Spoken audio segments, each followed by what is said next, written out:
میں ایک ماں ہوں, میرا ایک 13 سال کا بیٹا ہے, اور میں جانتی ہوں کہ پاکستان کی عوام کے دلوں میں شہیدوں کا کیا رتبہ ہے. جس طرح شہیدوں کی تنظیمات کو نقصان پہنچایا گیا, اس کی بے حرمتی ہوئی, اس کی بھرپور طریقے سے میں مذمت کرتی ہوں.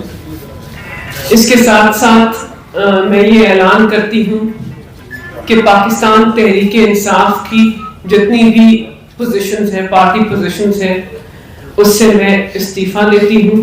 میں چاہتی ہوں کہ میں اپنی فیملی کے ساتھ, اپنے بیٹے کے ساتھ, اپنی ماں کے ساتھ اور اپنا جو پروفیشن ہے اس کے اوپر اپنا جو وقت ہے اس کو اب میں اس کو وقت دے سکوں.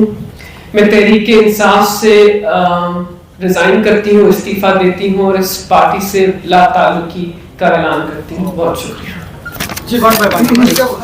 یہ بتائیں, آپ سے بھی ہم یہ سوال کریں گے کہ عمران خان جب یہ 9 مئی کے جو واقعات ہوتے ہیں تو آپ جیسے جو رہنما جو وہاں پر بہت کام کر رہے تھے اور ہم دیکھ بھی رہے تھے, تو کیا آپ لوگوں نے اپنی لیڈرشپ عمران خان کو نہیں بتایا کہ یہ کام نہ کریں, اور آج جو فیس کرنا پڑ رہا ہے عمران خان کو, سمجھتے ہیں کہ ان میں ان کا بہت بڑا کردار ہے. اگر وہ یہ باتیں مانتے ہیں آپ لوگوں کی تو شاید ان کو آج یہ دن نہ دیکھنا پڑتا.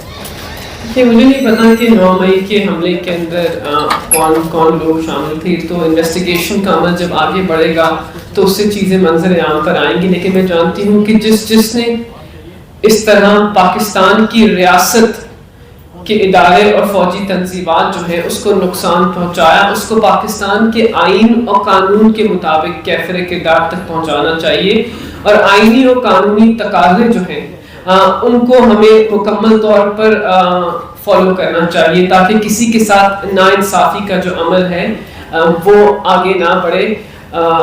اور جس طرح انویسٹیگیشن کا عمل آگے بڑھے گا, آئی تھنک جو اس کے پیچھے لوگ ہیں وہ منظر عام پر آئیں گے, اور آئی تھنک ان کے خلاف عدالت کے اندر کارروائی بھی پاکستان کے آئین و قانون کے مطابق. جی میم, یہ بتائیے گا کہ کچھ اس طرح کا تاثر دیا جا رہا ہے پی ٹی آئی کے جو لوگ بچ گئے ان کی طرف سے کہ زبردستی پارٹی سے لوگوں کو چھوڑنے کی, پارٹی کی زبردستی کروایا جا رہا ہے.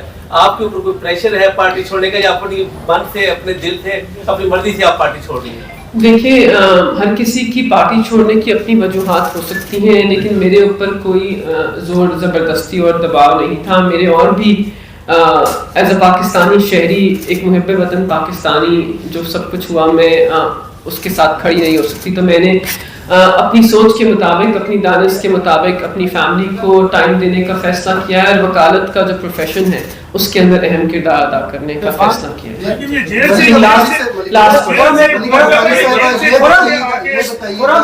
آپ 16 دن جیل کے اندر رہی, آپ کو آئین و قانون کے مطابق جیل کے اندر رکھا گیا, اور کس طرح کا سلوک کیا گیا آپ کے ساتھ؟ دیکھیں, آئی تھنک اگر آپ کبھی پہلے جیل نہ گئے ہوں تو جیل کی مشکلات کا سامنا کرنا بہت مشکل ہے, لیکن دلیری اور بہادری سے تمام مشکلات کا سامنا کیا, اور اب فیصلہ اسی وقت کیا جب جیل کے اندر 16 دن گزارے اور چیزوں کو سمجھا اور دیکھا. اور ایسا جیل میں کوئی شکایت نہیں کہ کسی نے میرے ساتھ بدسلوکی کی ہو, لیکن سی کلاس جیل کی سہولیات میسر تھی, مشکلات.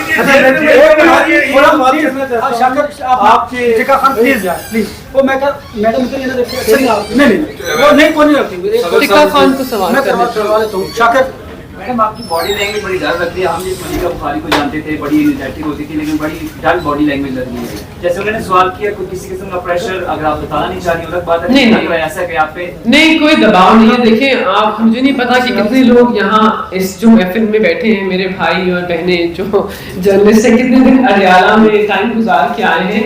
اگر آپ نے کبھی اڈیالہ جیل کے اندر ایک دن گزارا ہو مئی کی گرمی میں تو ذرا مشکلات ہوتی ہیں. بس وہ کچھ تھکن ہے, اور کچھ ویسے بھی آئی تھنک ذہنی طور پر جو کچھ پاکستان میں ہوا اس سے ہر پاکستانی شہری جو ہے وہ پریشان ہے, تو مجھے بھی پریشانی ہے. بخاری یہ بتائیے گا کہ ایک تو بتا دیجیے گا کن کن عہدوں سے آپ نے استعفیٰ دیا, کیا کیا عہدے تھے, اور دوسرا یہ کہ آپ نے ہمیشہ بڑی بیلنس گفتگو کی. جی, پھر کیا نوبت آئی کہ آج یہ پارٹی جو ہے کس